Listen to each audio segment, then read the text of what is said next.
I will not make age an issue of this campaign. I am not going to exploit, for political purposes, my opponent's youth and inexperience.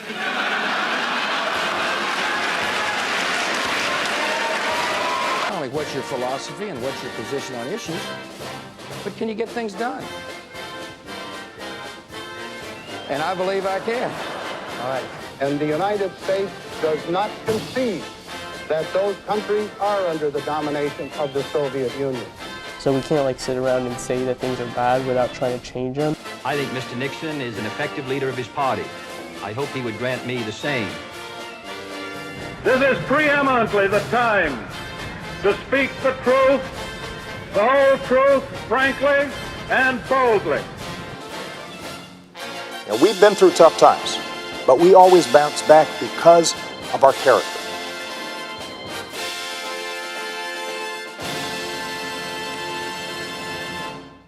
Well, it's election time here in the U.S. again, and unless you're a complete shutaway, you've probably noticed the yard signs, the obnoxious YouTube ads, and all of the junk mail about candidates that really doesn't change your opinion of them one way or the other. So why are they sending you all of this? But every election I hear the same thing. Why vote? If I vote on the president, he's not elected, it doesn't really change anything anyways. My vote doesn't really count. I'm just one person. And that is so false, because you're a very important person. Every person who votes is very important to the process of electing a new president.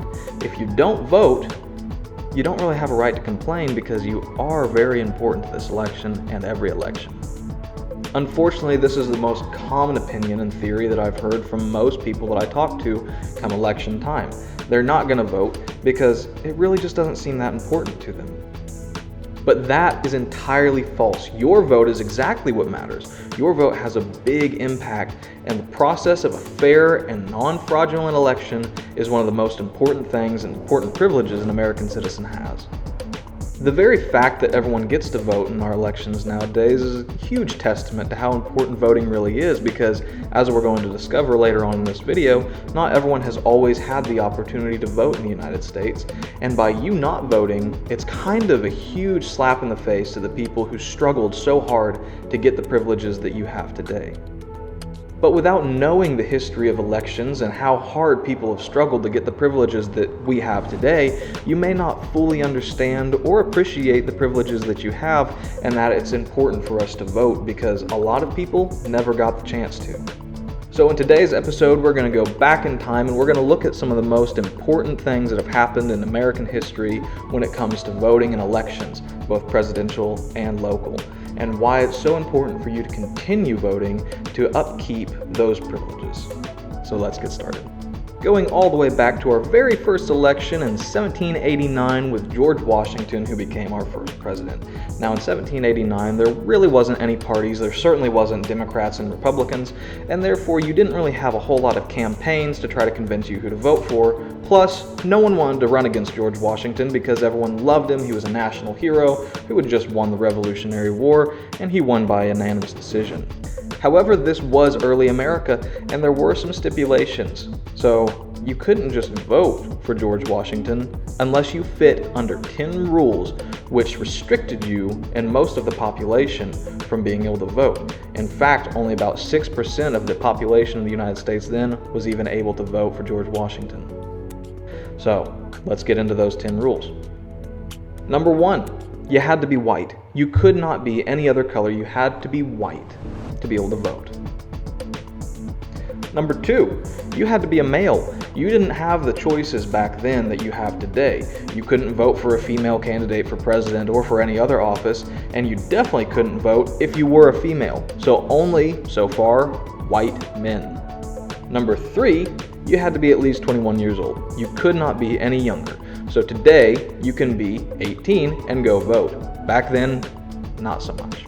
Number 4, you had to own property. If you weren't a white male who was 21 years old or older and didn't own property, you couldn't vote. Owning property was a huge status statement, and that was very important to the voting process. Number 5, you had to be part of an approved religious organization or association, like a church. You had to be part of a group that the federal government recognized as a real valid religion and that they approved of. Number 6, you had to be mentally stable. You couldn't have any kind of mental deficiencies and vote for the president. Number 7, you could not be a convicted felon. If you had committed any crime against the states or the federal government, you could not vote for president. Number 8, you had to be a citizen in the state in which you were voting in, which is the same today. Number 9, you had to be literate in English. You had to be able to speak the English language, write and read the English language. You could not have any other language as your primary language and vote for the president. And number 10, you had to pay the appropriate poll taxes. Back then, it wasn't free. You had to be able to pay to vote.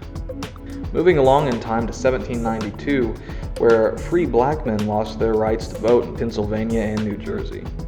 Unfortunately, this wasn't corrected until 1838, a depressing 46 years later, but we'll get back to that in a little bit.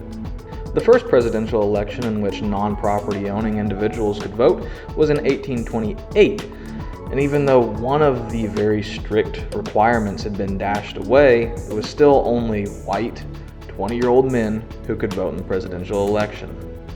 Finally, in 1870, the 15th Amendment to the United States Constitution prevented states from denying the right to vote on grounds of race, color, or previous condition of servitude. Despite the enactment of the 15th, Southern states used something called disenfranchisement to make voting impossible for minority voters. Disenfranchisement included such methods as increased poll taxes, literacy tests, and grandfather clauses, all of which proved to be successful loopholes. 7 years later, in 1887, citizenship was extended to Native Americans, but on one condition. They had to disassociate from their native tribes in accordance with the Dawes Act. Citizenship meant that they had the right to vote, they were eligible, but that was a high toll to pay for most Native Americans.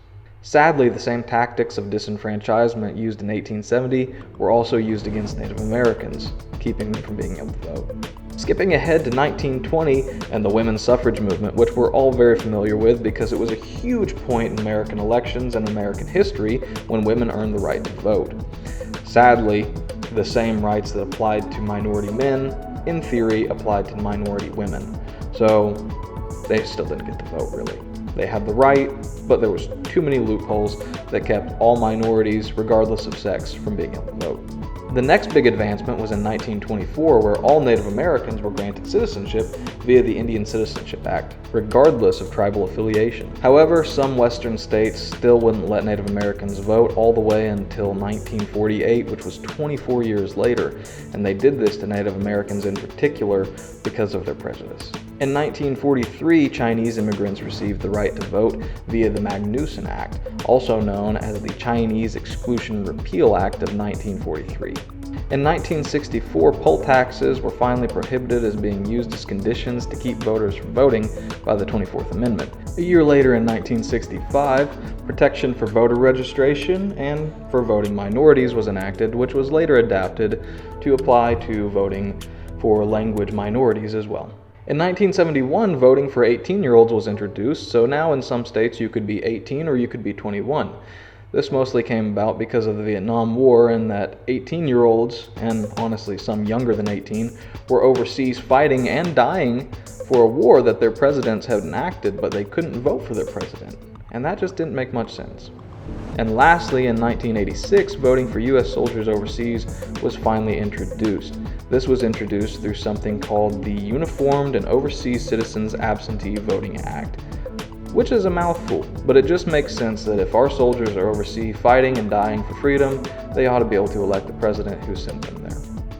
So that's it. That's all I've got for you today. There are so many compelling things and details in all of these acts and these huge events in American history, and I really hope that you'll take time out of your day to go and do some investigation on just some of these things that I've mentioned in this abridged video. I hope that this brief video with just some of the big adjustments and details in voting history has kind of helped you see why I say it's so important to vote, and why it's so important that we respect, honor, and remember the individuals who struggled for years and years, decades even, to just get the very simple privileges that we have today, but may not use. If we stop voting or are deceived into believing that our vote doesn't count or doesn't matter, then we do a huge injustice not only to ourselves, but to those who struggled to be included in one of our nation's most basic practices, and that's selecting who our leader is. It's so important that as a nation, we're able to come together and decide who's going to lead us for the next 4 years, for the next 8 years, and so on and so forth. It's a joint decision that we all need to make, and we all need to be educated on what we've been through to get to this spot. So with that in mind, make sure that you educate yourself. You educate yourself on our nation's history, and you educate yourself on who your local and federal candidates are and what their offices are. It's important to be involved in your nation's politics, because you are your nation's politics. And if we keep ourselves away from being involved, then we have no nation. So, with that said, I'm Nathan Hoskins, and this has been History Abridged.